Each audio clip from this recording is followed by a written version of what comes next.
Okay. Well, good evening, everyone. I'm Maricopa County Attorney Rachel Mitchell, and I'm going to be leading tonight's discussion on fentanyl. Thank you to all the parents, students, and teachers who have made it a point to take time out of your busy schedule to be here tonight for our Fentanyl Community Forum. Before we get started, I'd like to give a sincere thank you to Susan Marisi and Officer Valerie Rhodes for partnering with us to create this event, and to Barry Goldwater High School for allowing us to use this facility.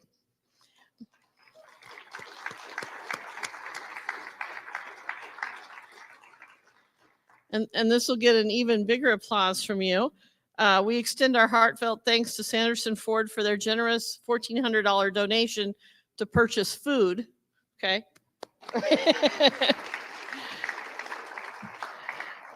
And to Costco for their contributions towards water, and to Avenue 27, the school's culinary arts program.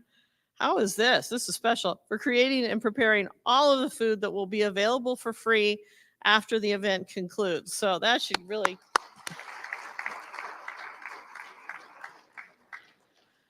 We're honored to have Phoenix Fire Chief Mike Duran with us as well. And I want to sincerely thank him for supporting this critical cause. You know, the Phoenix Fire Department is on the front lines of this fight against the drug crisis, and we're truly grateful for their continued efforts to keep our community safe. So thank you to him.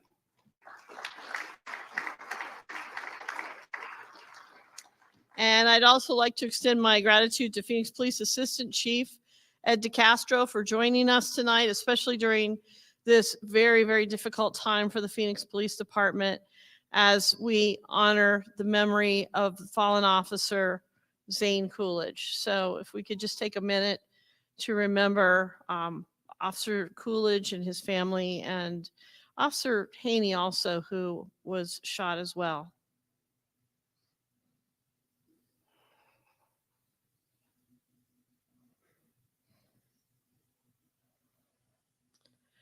You know, when we look at what happened just a week ago, this serves as a reminder of the dangers that all of our officers from every agency face every single day.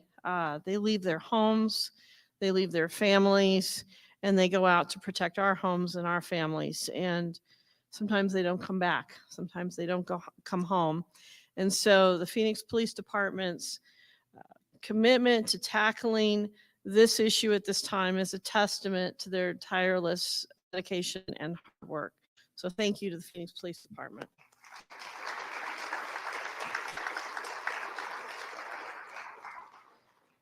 You know, I want to start off by pointing you to the screen here. This is what's called a heat map. And if it was testing the temperature of Phoenix, the whole thing would be red right now, but that's not what we're talking about.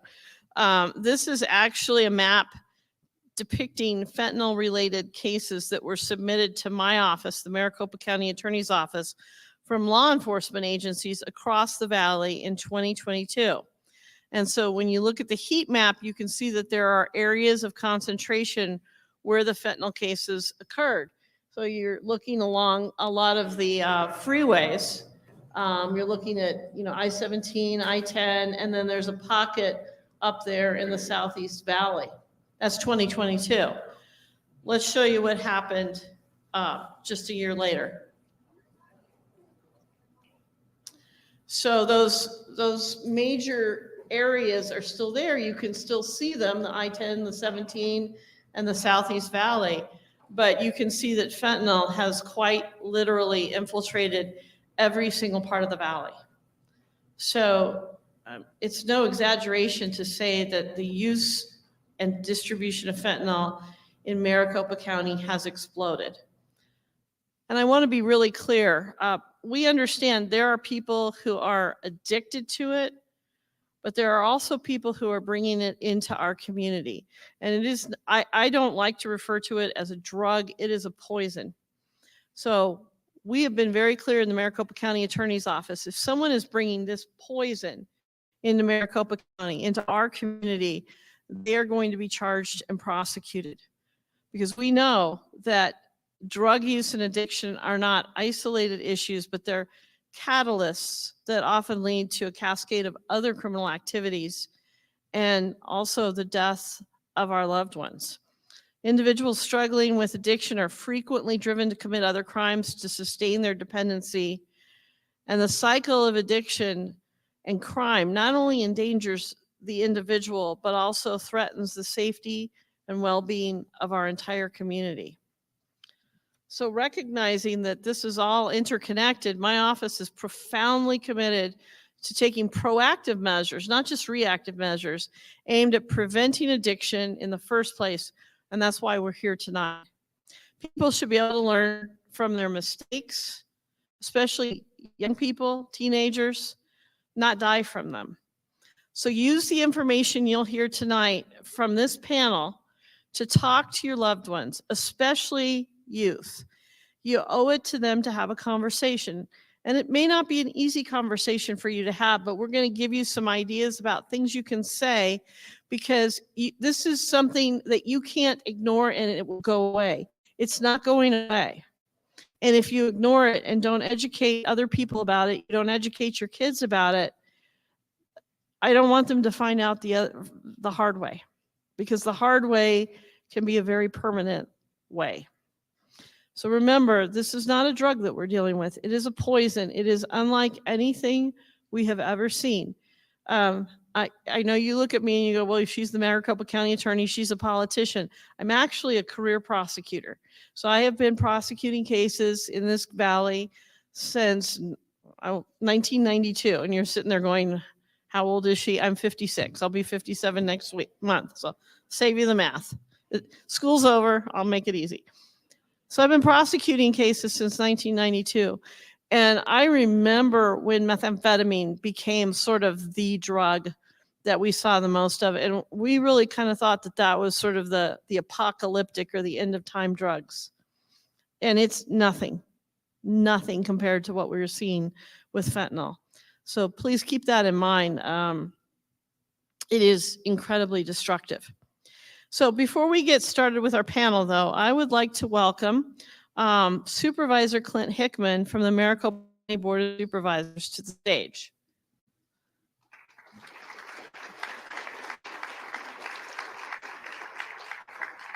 You know, the Board of Supervisors is the body that oversees the county, and so I work very closely with them. I represent them as well. And I can tell you that the board has been very dedicated to looking at this issue, to making sure they do everything they can to keep this county safe as possible from this invasion of this poison. But Clint in particular has been very vocal about his desire to make sure that we do everything we can. So he is actually over this area, right? This is your area that it's his territory. But he's also a tremendous advocate. So with that, I'll give you Clint Hickman.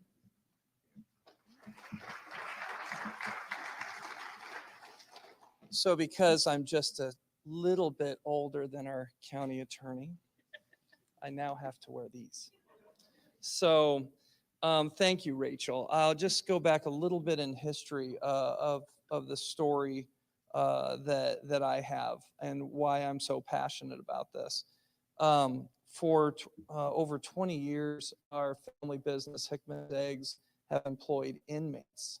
We have an inmate work crew. And I started to get involved in just the madness that is drug abuse and what's going on in our community during the meth years. I was on the Anti-Meth Council, and we rolled out a public awareness nationwide. If you remember, there used to be billboards with what meth does to you. Remember those billboards? And I was very proud of that because it's a brand. It's like, why would you do this to yourself? Look, you're pilling at your skin and everything. And I thought it was really bad. It was devastating some of our workers' families. And I thought that was bad. And while working with that, And when fentanyl has come on, now that I'm in a public service role, fentanyl is correct. You don't call it a drug, kids, everybody. Don't call it a drug. It's definitely not a recreational drug. What it is poison. I've been trying to rebrand that. Kids understand poison. They are, unfortunately, in our schools, they are surrounded by alcohol and drugs, especially in the high school. But this fentanyl is reaching into grade schools. It's reaching into nursing homes. It's reaching into the streets. That heat map is just devastating to me. Look what has happened in a year. So kids, when I grew up, there was, and some of the adults here, remember Scared Straight for us adults, like, don't go to prison. This is what you could see. How quaint now. How quaint that seems to be. We had Nancy Reagan saying, just say no, right? Just say no to drugs. Well, that sounds kind of like a lecture to the kids. So here's what I'm telling kids right now. This is an adult. I'm begging you, please say no. Please say no to that. That's hard to do when a friend is offering something to you, right? But I'm begging you to. Please say no, because the effects are devastating almost immediately to both you and your family. And there is nothing like, talk about scared straight, we have the medical examiner's office. You know what scares people straight? When you go into the medical examiners and you see 3 teenagers with blue toes because of fentanyl. I am going to read you some statistics that are incredibly troubling.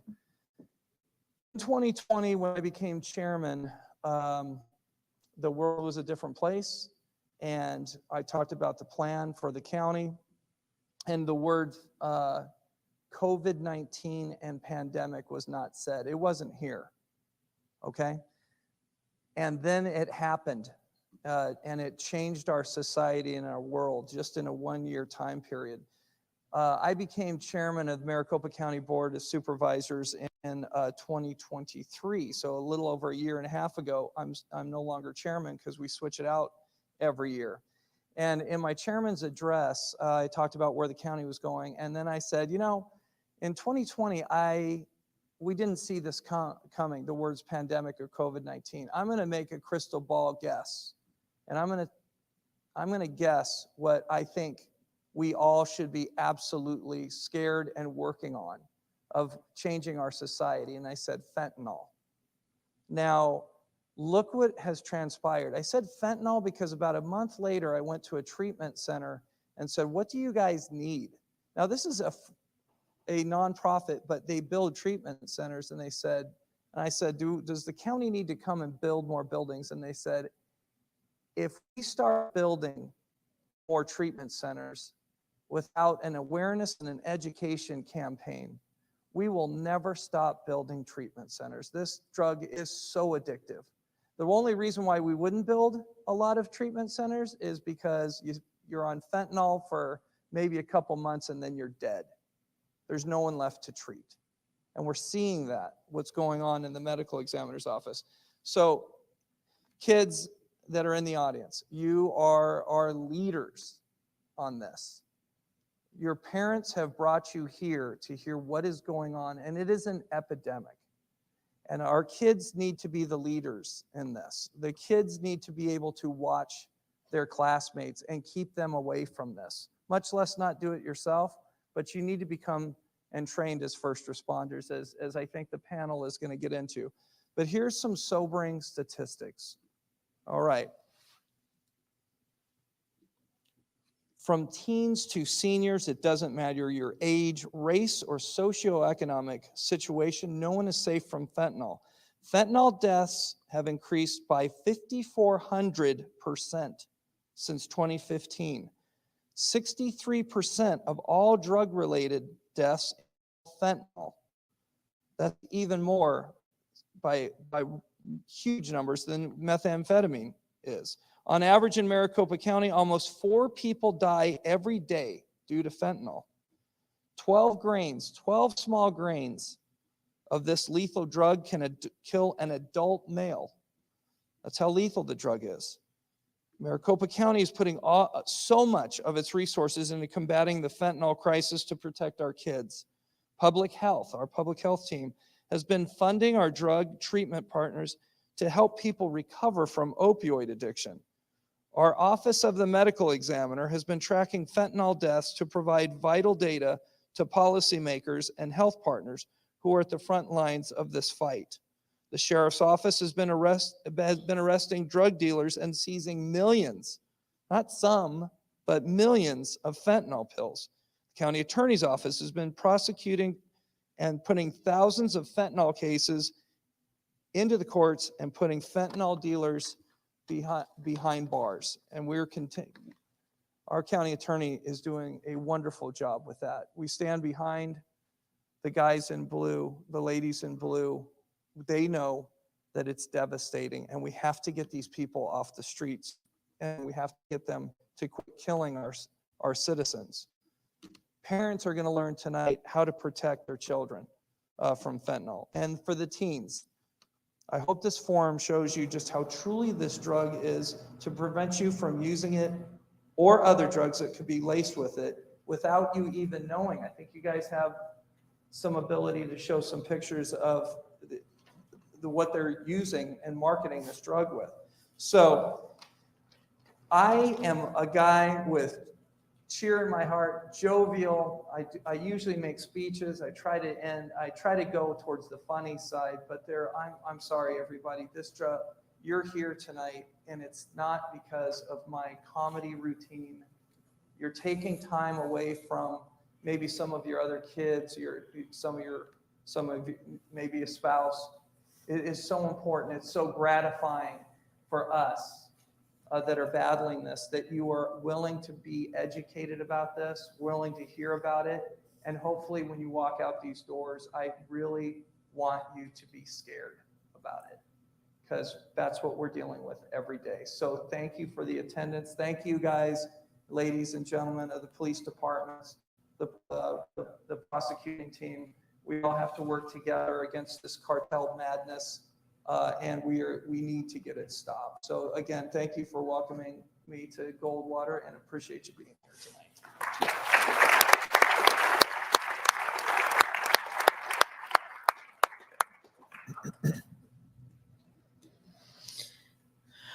Well, now I would like to invite Vanessa and Gus Ayala to the stage.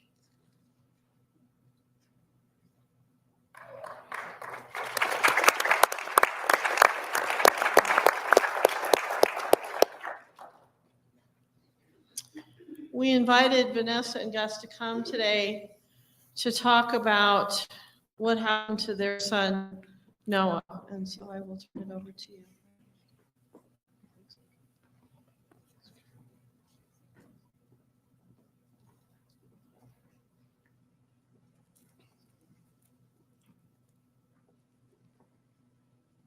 Good evening, and thank you for having us here to share a bit of our story and what family kind of goes through in this process.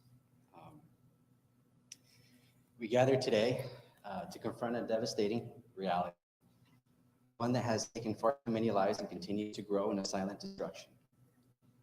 We are here to talk about the epidemic of the synthetic opioid overdose deaths. This is a crisis that knows no boundaries, geographic, economic, or demographic. It has affected families in every corner of society, including my own. My son, Noah Ayala, was one of those victims. His life was taken by synthetic opioids on March 17th of this year, and it was the very first time he ever used them. One moment of vulnerability, one bad decision, and he is gone forever. Noah was a beacon of joy and laughter. Being able to coach him from the age of 9 in flag football was the greatest experience and blessing as a father could ever have. We won our last championship 2 weeks before his passing, so for him, sports was his outlet to be himself.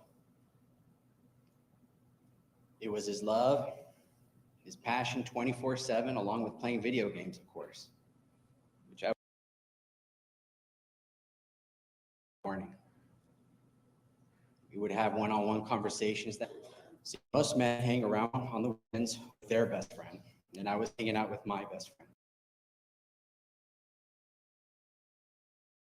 Pain of not being able to have the opportunity to come and save the day, like my son would expect his dad would do, because it's no answers, or without even able to absorb that grief that bestowed upon them. Every day we see our son at his resting place, missing him, remembering him, enjoying the memories we were able to experience. But the one thing that we can't do until we meet him on the other side is hug him, hear him, see him, or go play catch, or go see him making a touchdown for the game, a game winner or an interception, running back for a touchdown to win the game. We lost a son, a future scientist, a family tree branch, and a piece of our hearts. I share this painful truth, not for sympathy, but because it's a story that reflects the horror of this epidemic.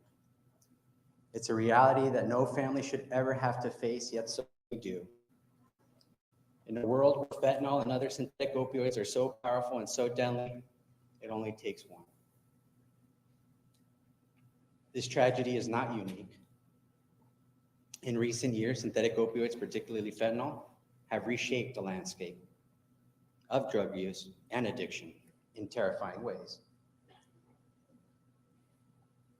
You've probably heard this before, and if you haven't, I'll reiterate it. Fentanyl is 50 to 100 times more potent than morphine.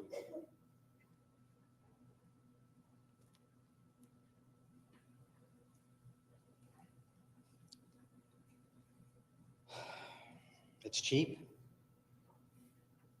and as a result, a lot of people's lives have been lost. But as we talk about numbers, and let's make something clear. Behind every statistic, there is a name, a face, a family. My son was not just another number.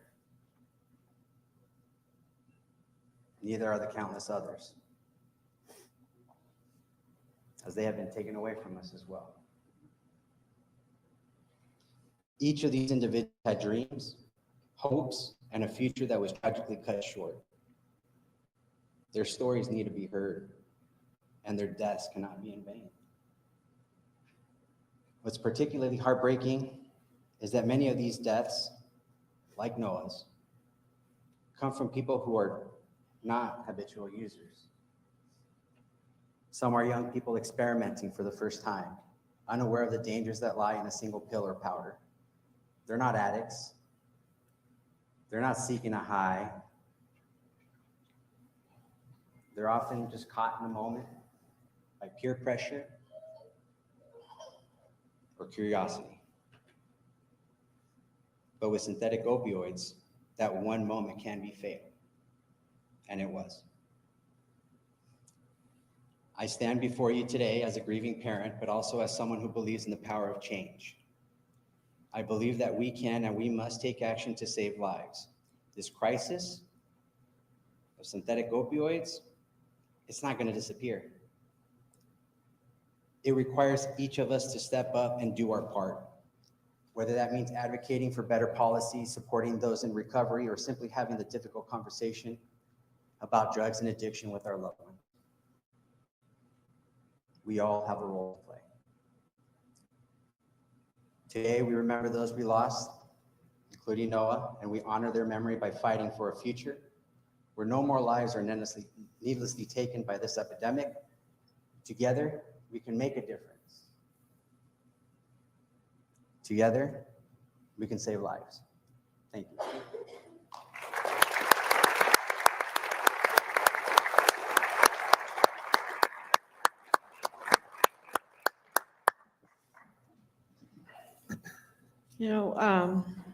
Words really can't express my gratitude for you being willing to come. It takes a lot of courage. to share Noah's story with us tonight. To be open is so powerful. So thank you very much for doing that. And also, it's a wonderful way to ensure his memory and to honor his memory. So thank you again. So let me now introduce you to our panel of experts. First of all, starting over at the left, we have Jeff Beaver. He is our Drug Trafficking Bureau Chief at the Maricopa County Attorney's Office. So it's his unit that's responsible for prosecuting the individuals who would bring the poison into our community. Next, we have Penny Sylvia, who works in the Neighborhood Enforcement Team, or NET team, with the Phoenix Police Department. Then we have Sarah Grotto, the Chief Programs Officer at Not My Kid. You know, in addition to her professional role, she brings a personal perspective as someone in recovery. And finally, we have Austin Moreland, Division Chief of Emergency Medical Services for the Phoenix Fire Department. And I'll start by asking some questions, but we will have time at the end of this for questions from the audience members. So with that, Austin, what is fentanyl? What does it do to our bodies, and why is it so addictive? Yeah, so I think, as it's been mentioned, the best way to think about it is it's a poison. It's an extremely dangerous poison. What fentanyl actually is a synthetic opioid. So on the medical side, we use it medically for severe pain. It was mentioned by the family earlier, 50 to 100 times stronger than morphine. And what it does to the body is it depresses the central nervous system, and it depresses the respiratory function of the body. And in high enough doses, it can cause breathing to completely stop. And the reason why it's so addictive is because it can be an instant addiction. The potency is incredibly strong, and it carries with it severe withdrawal symptoms. So how do overdoses occur then, Austin, with fentanyl? And how often do you get calls for fentanyl overdoses? Yeah, so I think we also saw with the heat maps, it affects the citywide as an issue. So throughout the entire city, Phoenix Fire, we've got 60 fire stations. All of our fire stations respond on overdoses, unfortunately. They can be accidental, they can be intentional. I think the conversation of curiosity, peer pressure, a lot of those things can contribute to it in addition to the addiction cycle itself. So it sounds like it's really impacted the workload of your department. Correct. So we've seen a large increase in our call volume statistically year after year after year. This July, we responded to 20% more overdoses than we did in July of 2023. So all of our trucks, all of our stations are at an all-time high in call volume.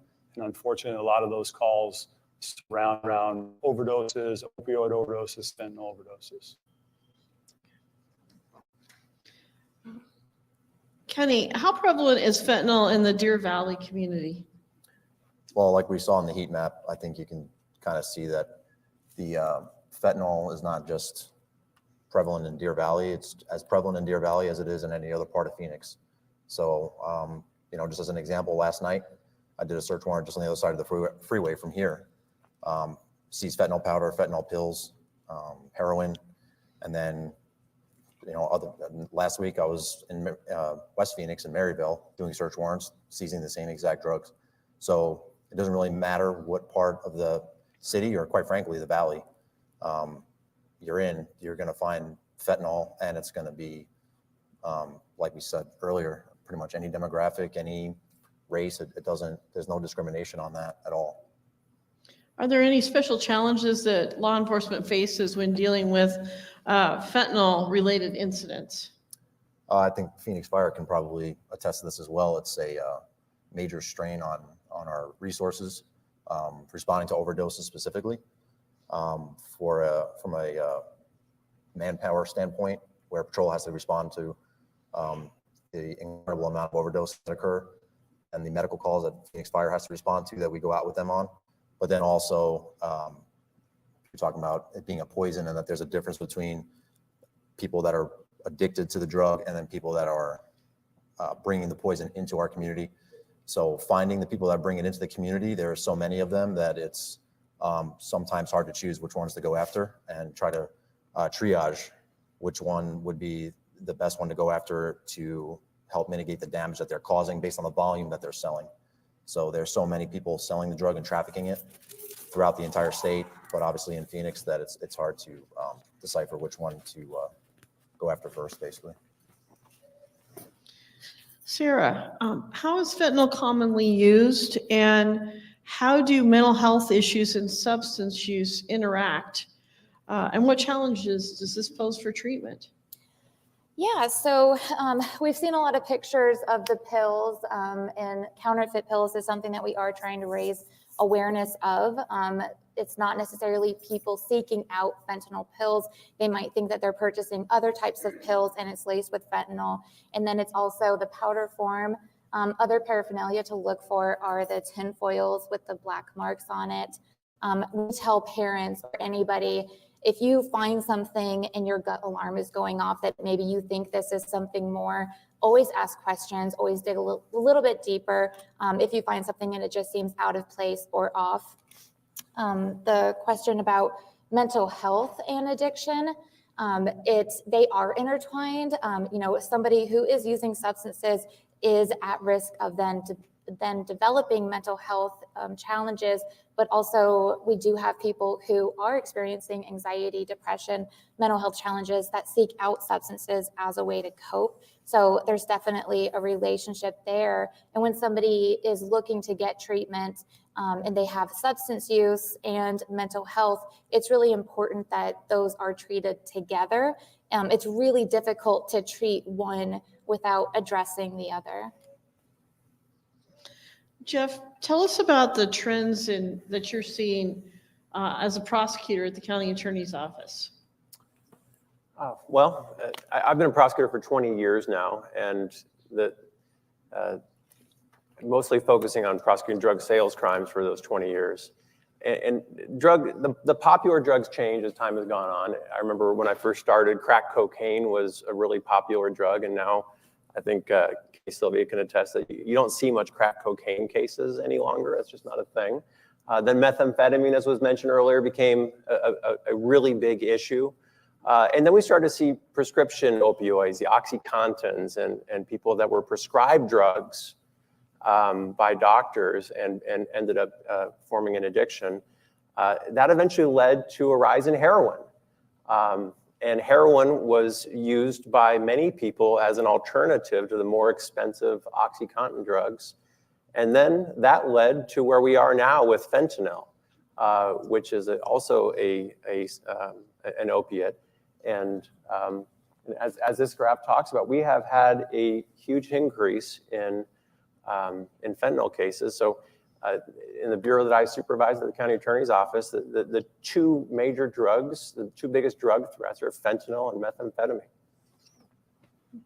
So I'm looking at this chart. Obviously, it's gone up every year, 2021, 22, 23. And we're, into September of 2024, but this is as of August 31st. So it looks like we're about on par to at least equal last year in terms of the number of cases relating to the possession or sale of fentanyl. Is that right? Yes, that's right. Unfortunately, it looks like we're gonna match 2023. That's the trend. Yeah. How much does fentanyl cost? It's cheap. It's something that Officer Sylvia can talk about as well, but what we're seeing in the cases we prosecute is people that are buying it for $1 to $3 a pill. But if you're buying in bulk, you could get it for a heck of a lot less than that. It just matters of economics. You could get it for less than $1 a pill if you're buying enough in bulk. So it's an extraordinarily inexpensive drug to purchase. Sarah, how did fentanyl become so popular? And is it combined or contained in other drugs as well? Yeah, I think just how cheap it is one of the big reasons why it became so popular. We've talked about how it can be combined with other drugs, either knowingly or unknowingly. Another reason why it's so popular is it's easily accessed by teens. So they can get it from friends. They can even purchase it online through different apps. Kelly, do you encounter instances where drug use or addiction leads to people committing other types of crimes to sustain their addiction? Yeah, I think at like an entry level, drug user that's addicted, the biggest thing you're going to see related to that is going to be property crimes, vehicle burglaries, residential burglaries. They're breaking into people's property in their homes to steal items that is going to sustain their addiction so they can pay for it. So we do see an increase in property crimes that are related to drug users, but then also violent crimes, because there is a cartel element that's here that within that world, there's conflicts, and that's very violent. So there could be you see drive-by shootings, homicides that are related to drug deals that have gone bad, and then all the way down to just teenagers meeting up at a park because they made a deal on social media to make a purchase and something went wrong, and next thing you know, somebody's dead. So it's a wide range of crimes that are associated. It's not just the victims that die from the usage, it's the people that die from the handling and the transporting and the selling of it, and then the innocent people that are caught up in between all of that. So Kenny, in what ways can the community support law enforcement in terms of your efforts to address the fentanyl crisis? The biggest would be awareness. I think if everyone's aware of, you saw some photos of here, what it looks like. If many of you haven't seen it before, just being aware of what the pills, how tiny they are, how easily they can just look like a regular prescription pill that somebody might have. I think if you're in your community and you see tinfoil on the ground in like common areas by parks and things of that nature, you'll kind of be able to recognize that as not just a piece of trash, but actually drug paraphernalia, and maybe people are using it out in the open. And so if you're at a park and you see that, or if you're at a workplace and you see it, that maybe somebody nearby is using it, and you want to kind of be aware of the risk that puts other people at that maybe don't know what it is, like kids. Jeff, where's fentanyl coming from, and what are some methods that traffickers are using to get it into our community? Well, where it's coming from is it's big business from Mexican drug trafficking organization, from cartels. I mentioned earlier that we went from OxyContin pills to heroin to fentanyl. All of that is based on making money. There was the Mexican cartel, you think of it as a large-scale business selling poison. And the rise of heroin was because they could make heroin cheaper and provide people that were addicted to opioids with that drug. And then they discovered that using fentanyl, they could make that even cheaper than heroin. You don't need to grow any poppy plants. You can just have the precursor chemicals. Those typically they shipped over to Mexico from China. That's where the precursor chemicals originate. And then it's manufactured in Mexico.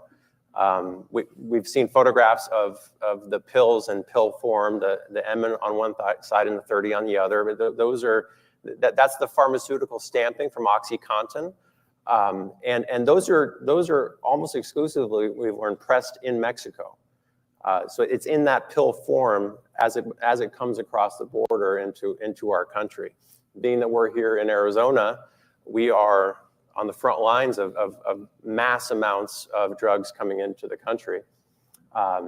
And cartels, being a big business of very intelligent people, are going to find any way they can to get the drugs across the border, through ports of entry, through people that have agreed to transport drugs across the border to make some extra money. As the county attorney knows, we've prosecuted people who have dual citizenship, who have crossed the border for the purpose of bringing drugs up into Maricopa County. There was a pair of sisters that were prosecuted last year that were transporting large duffel bags that had 750,000 fentanyl pills inside of these duffel bags. They were doing it to make a little extra money for their family. Cartels will take advantage of people who are in that financial need, have them take the risk. walk it through the desert, whatever it may be, to get the drugs into the country and into a place like Phoenix, which is sort of a hub for transportation across the rest of the country. So Austin, what trends have you heard of with other drugs like methamphetamine? Yeah, so the two most dangerous drugs to the body are definitely methamphetamine and fentanyl. And now, unfortunately, we know that drug overdoses kill more people than vehicle accidents, guns, and falls combined. Meth, completely different drug. There's uppers and downers. Meth would be an upper, so sometimes to combat meth, people might be up for 2 or 3 days. And as a result of that, now they're trying to use an opioid or fentanyl or something to help their body wind down, to help slow down the effect.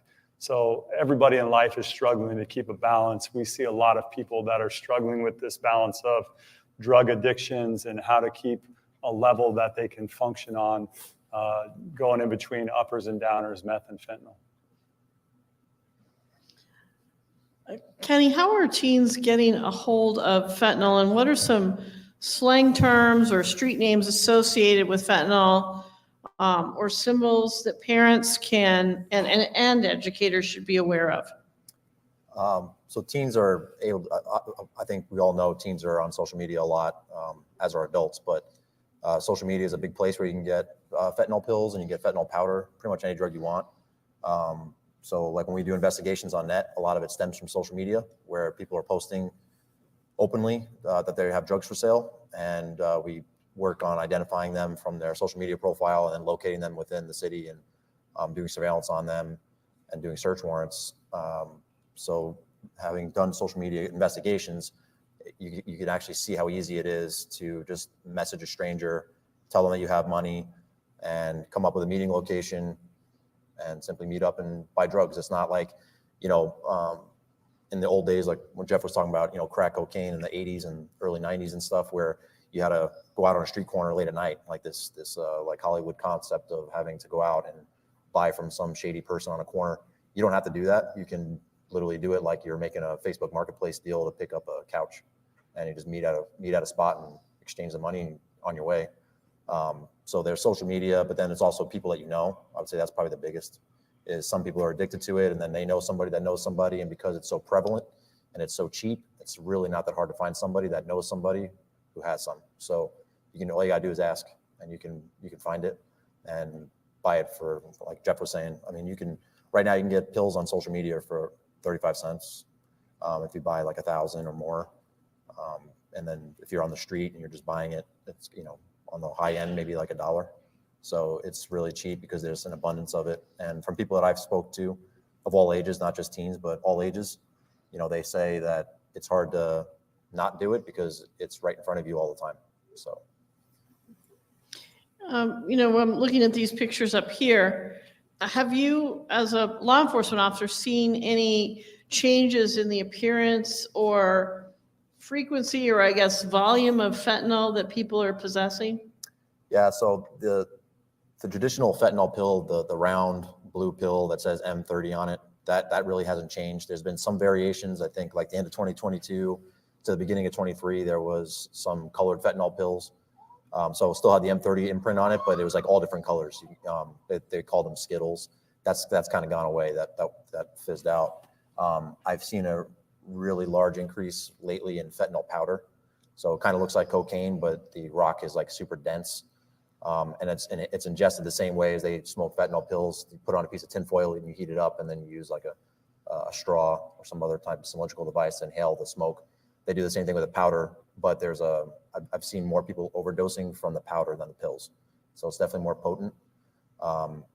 And as far as like other drugs, the meth is still a major problem, but it pales in comparison to fentanyl. Sarah, what are some warning signs that your child is struggling with substance abuse? And after talking about that, can you talk about some of the ways that Not My Kid works to support teens in recovery? Yeah, so some warning signs to look out for, and I always like to preface this by saying, your kids the best.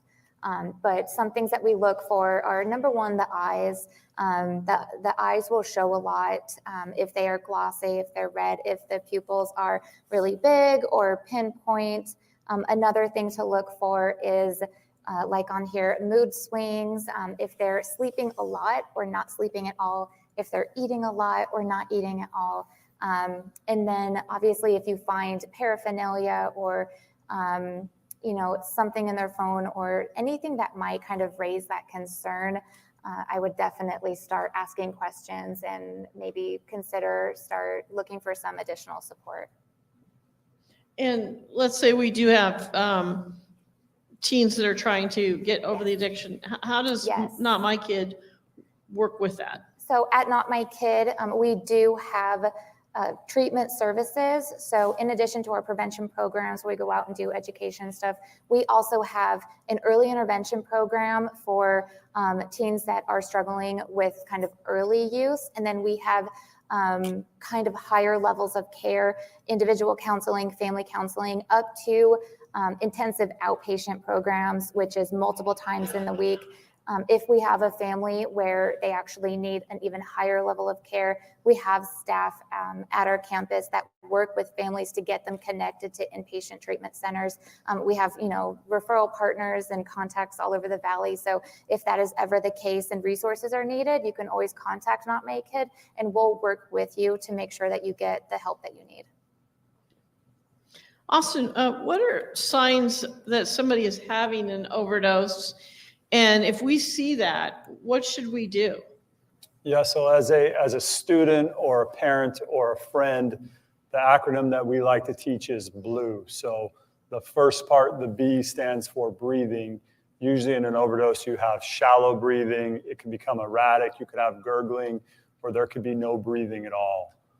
The L stands for the lips. So you would look at the lips, and if you see the lips are changing color or the fingernails are changing color, they're becoming blue, that's because there's a lack of oxygen to the brain. So that's the L. The U stands for unresponsiveness. So we'd like you to attempt to either verbally or physically stimulus the patient to see if there's any type of response to pain or to verbal. And then the E stands for the eyes, like Sarah mentioned. In an opioid overdose, you'll see pinpoint pupils, and pinpoint pupils are a clear tell sign. That's like the window into the brain. That's a key indicator that you could have an opioid overdose. So what you should do, the fire department, we like to work in protocols and guidelines. If you're seeing any of these signs of an overdose, the first thing you should probably do is make sure that it's safe for you to be there. If it's not safe for you to be there, you should probably remove yourself. But as soon as you establish that it's safe for you to be there, I'd start trying to arouse whoever you think is overdosed with some type of verbal or tactile stimuli. I would call 911 as soon as possible. We would hope that after tonight, people are armed with Narcan. And if you've called 911, we have a response time, and it's going to take us anywhere from 4 to 6 minutes to arrive. So we would like Narcan to be administered. Fentanyl, because of the strength of it, sometimes it takes more than one dose of Narcan. Usually it takes about 1.5, 2 doses of Narcan. So give a dose of Narcan after you call 911. If after 3 minutes you don't see any changes to the breathing or the lips or the level of consciousness, then give a second dose of Narcan. It's always good to roll people into a recovery position. Narcan, when it comes to an overdose, it can cause vomiting. So anything that's going to protect the airway, if the patient was to vomit, they wouldn't aspirate it. They'd be able to maintain their own airway. What is Narcan? Yeah, so Narcan, also called naloxone, its best form is in this nasal spray, which is 0.4 milligrams, and it's going to reverse the effect of an opioid overdose. So it's going to dry up all the receptors in the brain that are being impacted by the opioid, and it's going to return the breathing back to a normal state. Is this something that I should keep in my home? So if for any reason you're seeing warning signs of anybody who lives within your house, then I would absolutely keep it in your house. The only problem with it being in your house is if the overdose occurs anywhere other than your house, you might not have it on you. So it's probably a good idea to have Narcan at home. And then Narcan is temperature sensitive, so it loses its strength when it's exposed to temperatures over 100 degrees. So probably nothing is safe in your vehicle, but keeping it in your vehicle might affect the potency and the strength of Narcan. So keeping it in your house is good. Keeping it on you is also a good thing. If you have a purse, a backpack, a fanny pack, it might be helpful to have it in more than one place. Sarah, where can we get Narcan, and what are some other local resources to get it? Yeah, so I mean, we have this awesome QR code up here where you can kind of go to that website and be able to find Narcan near you. There are places all over the valley that do carry it. At Not My Kid, we do carry it. So if you ever wanted to stop by, you can pick up some free Narcan. I think we've discussed a lot of other public spaces can carry it. So honestly, if you just Google, where can I get Narcan near me, you could find a place, and there's a high chance that it'll be free. It is also available over the counter too.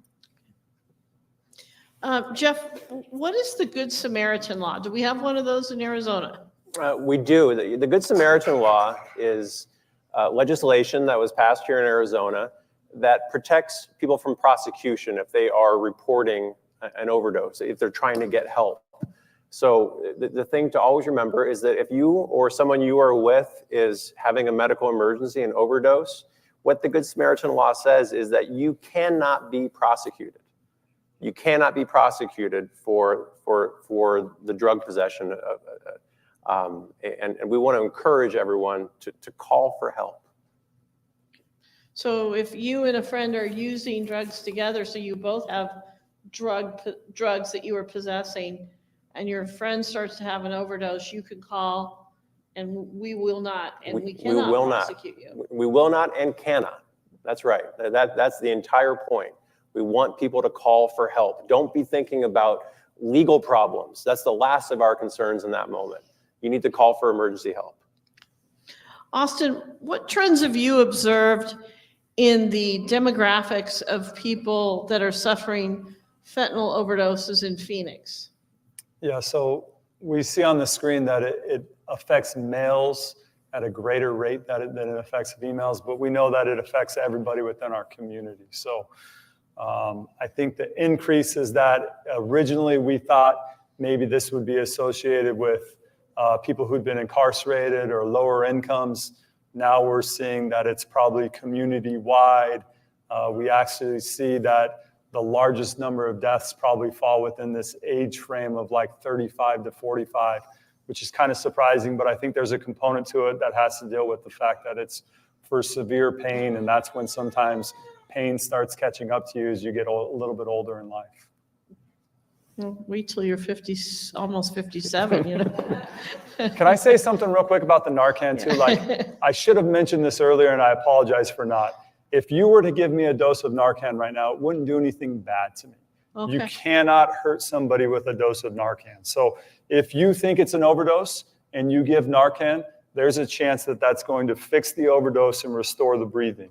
If it's not an overdose, though, you're not going to cause any harm or any damage by giving the Narcan. That's really good to It just won't have know. any drugs to dry up. That's really good to know. So if something else is wrong with them medically, you're not hurting them. Yep. And sometimes just in the fire department, we give Narcan just to rule things out, just because we know it doesn't hurt people. Maybe it'll have an effect, maybe it won't. Sarah, what advice do you have for people who are either wanting to prevent opioid and fentanyl use, or they're wanting to get help? Yeah, so I wish that I had a magic answer to help parents, 100% feel confident that their child is protected. There are some, strategies out there that we can share. On this slide, just real quick, it has a graph about that brain chemistry, and I think that's an important piece of the conversation when we're talking about why people use substances and the insanity behind addiction, and why it can be really difficult for somebody in the midst of an addiction to stop using and to stay in recovery. So we have kind of this beginning of the graph where it's just like those highs and lows that we experience in our brain chemistry and all of those chemicals.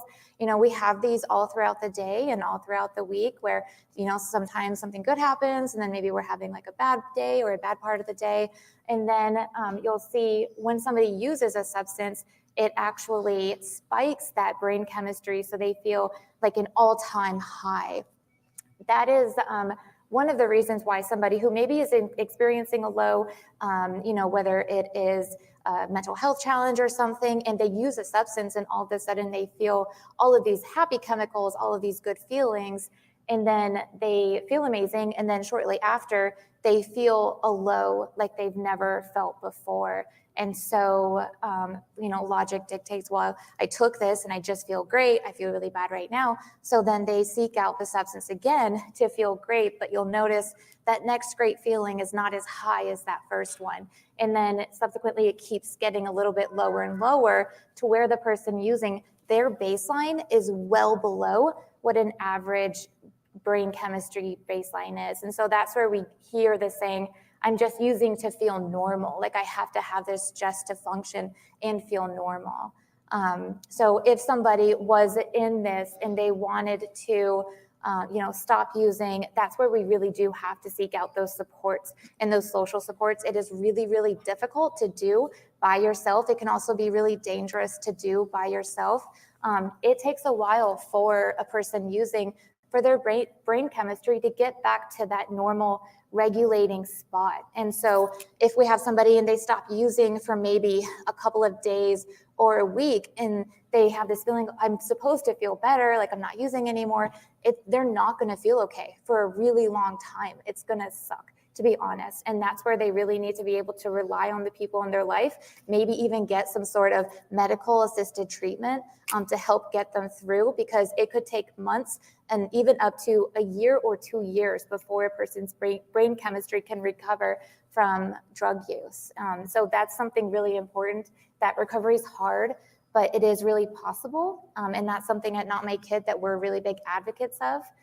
When it comes to preventing this use, I think the biggest thing for parents, I'm so happy there's so many people here, take this information, but talk to your kids and don't talk at them.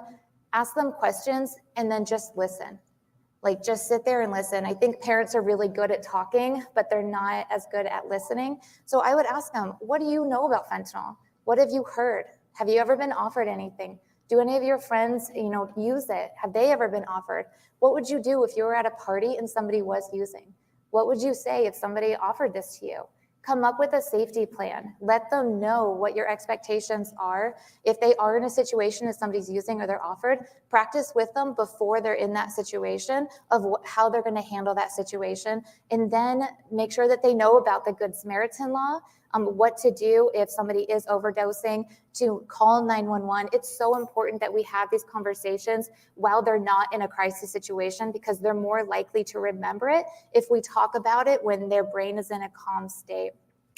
In the safety plan, also just make sure that they know, no matter what, nothing that they do or say is ever going to change your love for them or change how you're going to show up for them, that their safety is always number one. Teens are, you know, when they're in those situations, they're just really afraid of getting in trouble. They're really afraid of what are my parents going to say? Am I going to get grounded? All of that. We have to make sure that they know that's not what's important in that moment, that it is their safety.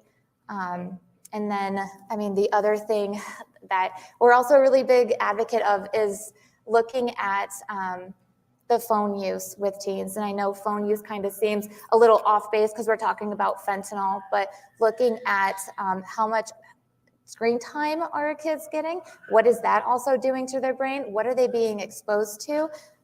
And how can we put the phones down and just connect as a family and connect in person, and getting our teens used to connecting more in person and back to community. You know, and would you agree with this, that you're not going to put an idea in their head just by bringing the topic up? Kids are coming across this. It's so prevalent. You saw that from those heat maps. It is prevalent throughout the valley, throughout the country. You're not going to suggest something to them that they're not encountering. And even if they haven't seen it yet, chances are very high that they will. And so talk to them. Don't hesitate. You agree with that? Sarah? Yes. Yes. So those are the questions that I have for tonight's panelists. Let's give them a round of applause, first of all, just for.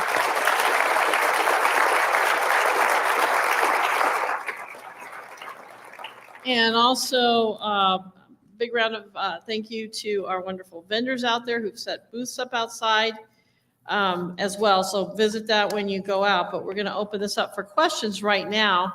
And is there a microphone that they should come up to? Or okay, we have a microphone back there. So if you need, I see a question over here. Actually, I see several questions.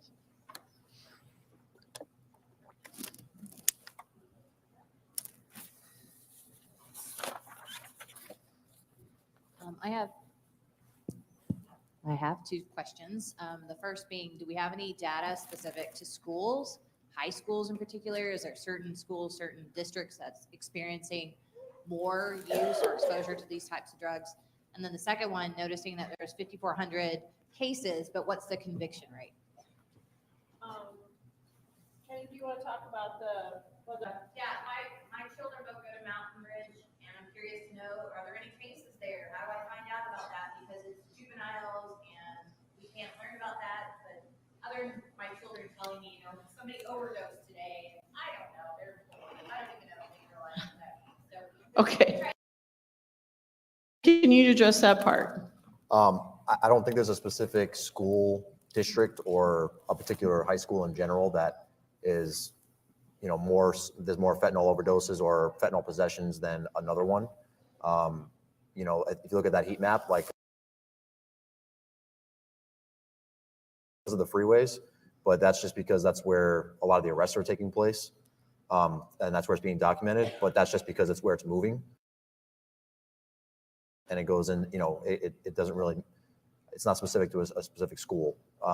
If you want to know what's happening at your child's school, that'll be up to the administration to, tell you about what's going on there because, especially if it's like an overdose, a lot of times there'll be a medical call where Phoenix Fire will go out and it's not necessarily a police matter every single time.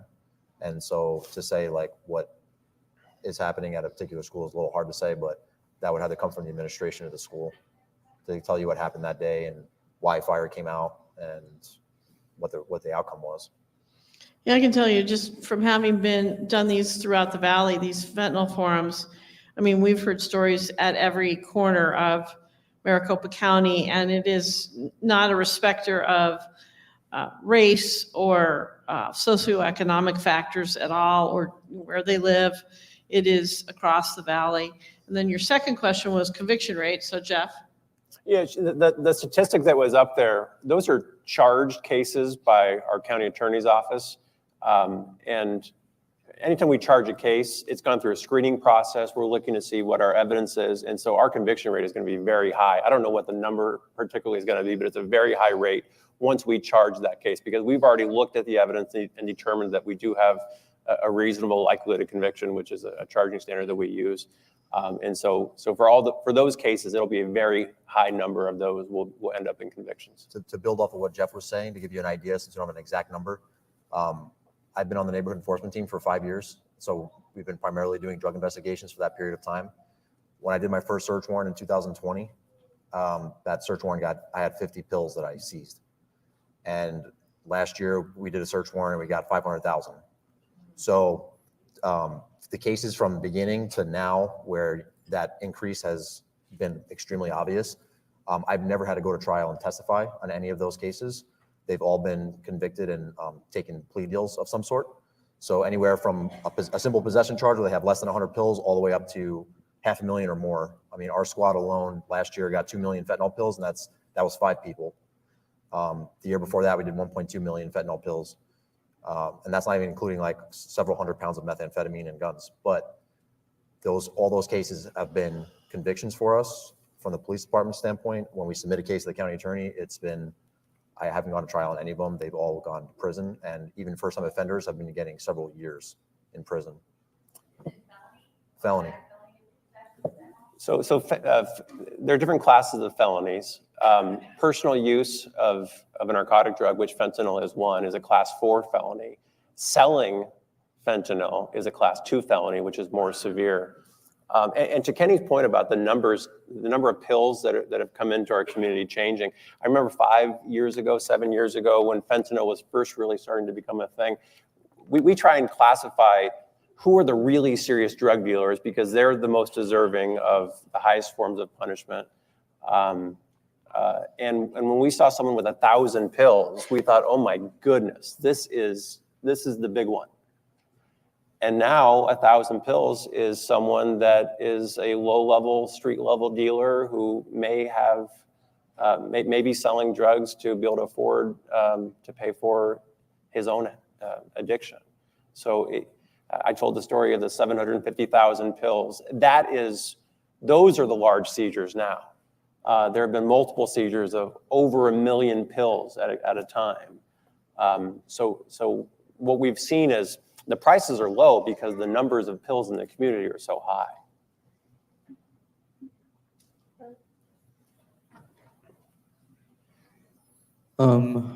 My question is, how can we protect students and from trying to get a hold of this poison fentanyl drug? Well, I think the same thing would apply that we are saying to parents. So if you're a teacher or administrator in the school, you're going to know your students the best and the way they behave. And some of the indicators that we talked about, behavior-wise, like signs of depression, or we call it nodding off, where they're still upright, but look like they're asleep. Things like that. So if you start seeing behavior in the classroom or in the school, and it looks like somebody's, has been using drugs, specifically fentanyl, then that would be something that you want to be aware of, and then address that to see if they're using and get them the proper help they need. But you can't control what happens once they leave here. So I think it's an awareness campaign. We talked about earlier, how many recovery facilities can you build? But if you don't have an awareness campaign, it doesn't matter. You're just always going to fill them up.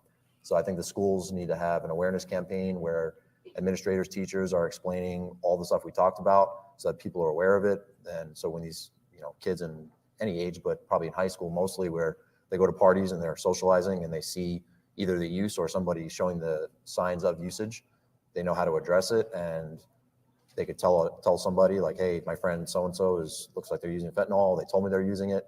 What can we do to help them? And then get the proper resources to assist that person. Hi. So I see a go to high question school back. at- Did you see a question up here? Oh, okay. Hi, Go ahead. sorry. I go to high school at Liberty, right over here, and I was wondering if one of the things they talk about the most is vaping and smoking, because that's just the really big thing right now. Can fentanyl be put in any of that? And also, does fentanyl show up in schools, or does it only happen outside of school? What was the question about the vaping? Can Can fentanyl it be in show up vapes? in vaping or smoking? Is it laced in that or anything? I don't know. Personally, I haven't seen fentanyl in vapes. It's mostly marijuana products and things of that nature, but like THC, but I haven't seen fentanyl in any form other than like pill, powder, and then like smoked. So it's not, you don't see it like injected, you don't see it's smoked in like a cartridge. It's usually just on the tin foil. And then what was the second part of your question? Does it show up while you're in school, or is it only like deals that happen outside of school? Both. Both? Yeah. Now, I can add just a tiny bit to that. I have done the trainings from DEA that have talked about some instances, albeit they're not super common, where there has been fentanyl put into things like liquids for vaping. It is something that could be done. It's available to be done. But like what we're talking about here, the most common forms is going to be in the blue M30 pills or in the powder form that Officer Sylvie's been talking about. But that's not to say that it couldn't be done. On the fire side, we respond to schools sometimes for medical emergencies, and sometimes we go to overdoses, but usually we see younger people on the weekends and at night, and probably when they should be in bed. That's normally when we see younger people that are experiencing overdoses. So I had a question that was close to that question. So when I read about fentanyl and like it being cut into like a joint or whatever, it talks about that the heat would destroy any efficaciousness or like the high. So is it being cut into bud leaves for a joint, or is it like in wax pens that they're able to smoke with like electronic type of cartridges? So because fentanyl is like, especially the powder form, like it's extremely hard to see if you were to grind it up. So say police respond to a overdose, 9 times out of 10, there's multiple drugs on scene. So, somebody's overdosing and it's like, okay, there's fentanyl pills, there's some meth paraphernalia. What did they ingest? Is it marijuana? Was it laced in the marijuana? It's really hard to say. And unless you're sitting there opening up, the joints that maybe are there, it would be almost impossible to tell if it was laced with that, other than just seeing the actual drug itself in the open. So I'm really just asking as the social worker of this school, wanting to get correct information to the kids and not to just scare them, just to scare them, but to say that guys, it can be in something as insidious, as. Well, like I said earlier, it's transition from pills. I've seen mostly a transition from pills to powder. Powder gives you more flexibility on ingestion. So the most common form is smoking it, but there's nothing stopping somebody from putting it into a vape pen. Like Jeff said, it is possible. It's just maybe not that common right now, and the trends are always changing. Like I said, in 2022, there was colored pills that fizzed out after like 6 months, and now it's just back to the blue pills. Now we're from blue pills to white powder. So you could sprinkle white powder in a joint, you could put powder in a vape pen, you could put powder in food, or just like you do with marijuana. Marijuana, if you think about it, is just a green plant, but there's edible, you've heard about brownies and gummies and all this other stuff, right? You get from the THC, the extract. So you take a pill and now you got powder. What can you put that powder in? So, yeah, if you wanted to tell that to students here, that would be a factual statement to make. And just a little bit on that, because students have access to the same information online. The science does say when fentanyl is heated to a certain point, I know what you're talking about, where it is no longer necessarily active. And that's where people are saying if you smoke it or vape it, it's not necessarily a danger. I would never say that, just because I don't think we should have the message that vaping is safe in any way. But even if there was fentanyl laced in a joint, it's not just what is on fire that is reaching that point, but it could be inhaled. It could still reach the lips, and that's true if it was in a vape too. When you're vaping, sometimes you get the liquid in your mouth, and so there's still dangerous ways, even if it was laced in there. But if you look online, the science does say that it is technically, scientifically, not going to happen that way.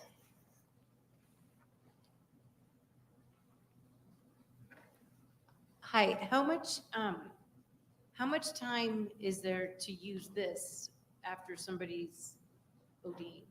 What's the window? Yeah, so the sooner you use it, the better. That's why as soon as you call 911, I would get straight to using it, especially knowing that you can't hurt anybody if you were wrong. If it wasn't an overdose, you're not going to do any harm to them. Unfortunately, sometimes for us, we carry Narcan. About 70% of the overdoses we respond on, we administer Narcan. But the brain is fragile, and if you go 5 minutes without oxygen to your brain, you can have irreversible effects. So the sooner you can use it, the better. There will come a point in time where it will no longer be able to have the effect because it'll be too late. Okay, my question is, can somebody else get a contact high? So let's say there's students or people at a party and somebody is doing fentanyl and smoking it and ends up passing out or whatever, and they're suspected overdose. If there's no Narcan on site, there could be people there who will start, chest compressions, maybe do CPR. If you put your mouth on somebody else's mouth that had just smoked it, is there any way that that person could transfer over, like the symptoms or the drug itself? Yep. So for the tail end of that question, now we recommend people don't even do mouth to mouth because it can cause a barrier. It can cause someone to have worries or concerns about their own safety. So I wouldn't even recommend mouth to mouth. I would just say, if you have Narcan, administer it. If you need to do CPR, compress the chest as fast and as hard as you can for as long as you can. And if you need to, switch out with another person. But for the tail end of your question, I don't know about the contact high portion of it, but I probably wouldn't encourage anybody to do mouth to mouth. I would just do continuous chest compressions. For the contact high part, I would say, like when I've done search warrants, I've gone into like small rooms that people have just smoked a bunch of fentanyl pills, and it's so thick that it looks like a cloud in the room. And I've gone in there and like I haven't gotten high, but the fentanyl gets ingested through mucous membranes. So if you go into like a vehicle where somebody was smoking powder and that powder is airborne, and you breathe it in or your mouth's open and it gets into your mouth, then you can get, you can actually overdose from the airborne version of it. So it depends on the form of it. If someone's just smoking pills and it's burnt, you're going to smell it really strong, but you're probably not going to get high from it. But if you are in an area where there's powder and it's airborne, that could be really dangerous. My question is, obviously we're talking about, ingesting via a pill. Should kids be worried to ingest it any other way? I mean, are we talking like candy being laced with fentanyl or anything like that?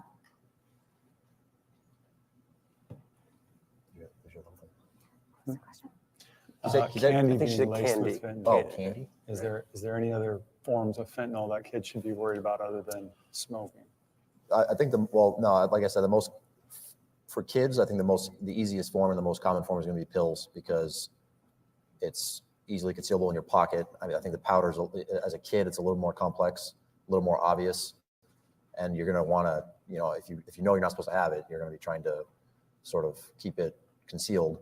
I haven't seen candy or anything like that like laced with fentanyl. I haven't even seen people like swallow the pills. I've only seen them smoking them. I've heard of people that have, not that I've seen, but I've heard of people that have swallowed them, and you don't get the same kind of effect. So it's just not really ingested that way. And as far as being laced in like food and stuff, I'll go back to what I said about the powder. Now that powder is really popular, that can go into anything. So it just depends on who has it and what they put it in. I have, excuse me, 2 questions, please. Number 1 would be a person who takes a pill knowing that it's fentanyl, but misjudges the potency, versus a person who thinks he or she is taking something else and doesn't know fentanyl is in it. Can you put a number or a percentage on calls? How many are accidental versus how many knew what they were doing? Most of the calls that we respond to, I would say probably like north of 95% they know it's fentanyl. They're fentanyl addicts. And so they knew that. It's pretty rare to find somebody that overdosed on a pill that didn't know what it was. They may have, they know it's either whether they thought it was an actual prescription pill but they don't have a prescription for it. That runs a risk if you're taking a pill that is prescription only that you don't have a prescription for. And then there's that person that's addicted that smokes multiple, 50 fentanyl pills a day, that finally caught up to them and, they overdose because they just smoked too much. The majority of it, I would say, is the latter part of that, where they're addicts and they know what they're doing.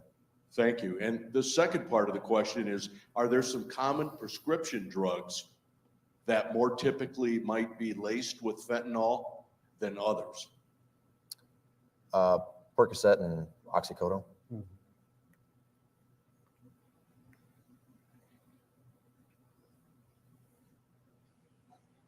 What would the consequences for your average 15 to 18-year-old high school look like for selling fentanyl on school grounds? What is the consequences? Yeah. For somebody under 18 selling. Well, we have a juvenile crime section, of which I don't work in that section, but our focus for juveniles is always going to be rehabilitation. I don't know the specifics of exactly how that kind of case would be handled. I can tell you that for adults, and we have a lot of young people, 18, 23-year-olds, 25-year-olds that are selling fentanyl, what we try and do as a prosecution strategy is figure out who this person is. We look at criminal history.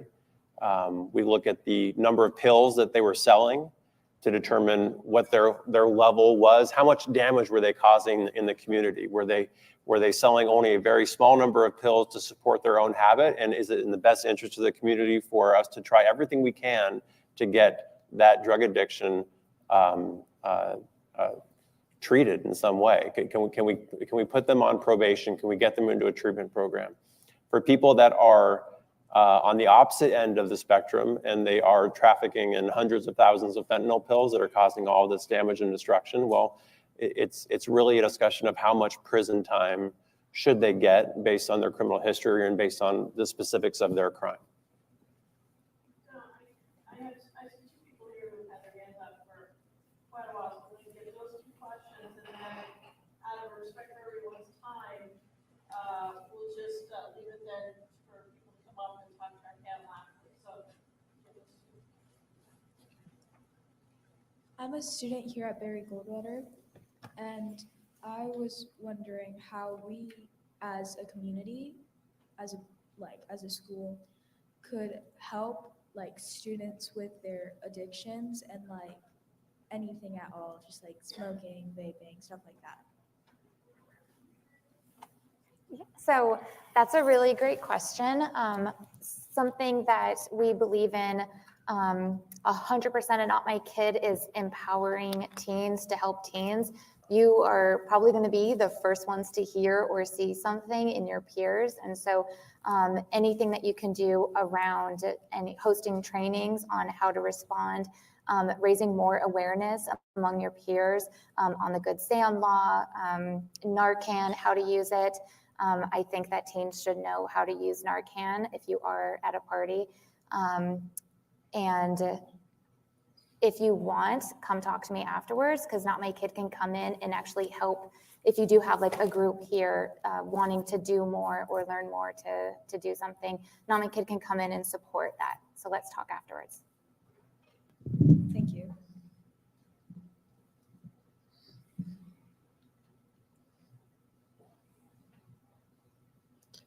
did you have a question, sir? Okay. All right. That question, sir, right there. I'm just curious about, we got exposure, major exposure in the cities within the public of doing the fentanyl out in public. And I'm sure a lot of kids, or even people are curious about what these people are doing at the bus stops, or even out in public in general, around stores and in the community. Is there any insight of tackling that part of it? To where we, or if they're not, there used to be a time when people didn't want to do stuff out in public because they would be worried about the police. And at this present time, they're not concerned about the police because they know they're almost not going to be bothered or messed with. They feel very comfortable and open with doing this kind of thing out in public.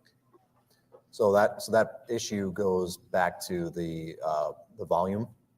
So because there's so much fentanyl pills and there's so many people that are addicted to it, that's why you're seeing it at all the places you described, and they're doing it in the open. I think it's become, unfortunately, a part of I hate to say a norm, but it's become so prevalent that even on people everyday routine, going to the store, pulling into a shopping center where they normally go grocery shopping, and you see somebody on the side of the building with a piece of tinfoil, it's oh, well, there's somebody smoking fentanyl pills. And a lot of people are not even calling about it anymore. But due to, a lot of factors, but including police shortage and fire resources. I was talking earlier about the fentanyl overdoses that we respond to, where you have to triage, and also what I was talking about, triaging how we're going to get these drug dealers that are causing the most damage. So do I go after a guy that's selling 1,000 pills a week, or do I try to locate the guy that's selling 30,000 pills a week? And the guy that's selling 30,000 pills a week is going to be supplying more of those people that are at the stores and the bus stops that you're talking about. And so that's going to be an area of focus. So, but as soon as you get one and arrest one person and they get prosecuted, another one pops up, and then there's more pills coming across the border.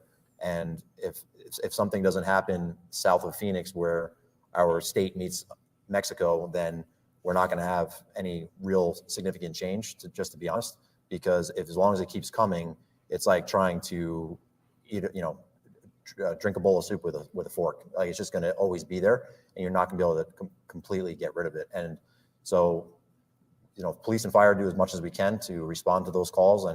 But on top of that, there's all those other crimes that we're responding to, and there's other major issues that Phoenix Fire is responding to.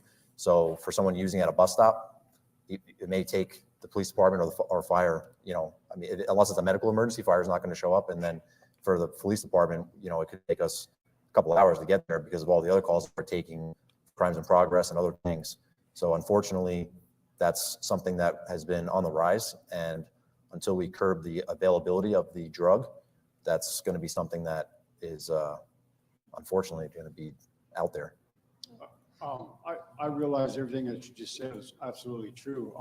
Is there somewhere where we can go to maybe voice our opinion or get with the city to have this, especially at the bus stops, be alleviated, where if you're not there to take a bus, you can't be there, because we got a lot of people that are on. So yeah, I know what you're saying. So you could, I would encourage you to go to city council meetings. Okay. Yeah, you're allowed to speak there and tell the city council. If you go online, you can find, based on your address, who your council member is, and you can go down there, ask them specifically. You can find their contact information online, and if you don't have time to go in person, you can email them or call them and explain the issues that you're seeing and ask what's being done about it. We would love to have more police officers to help.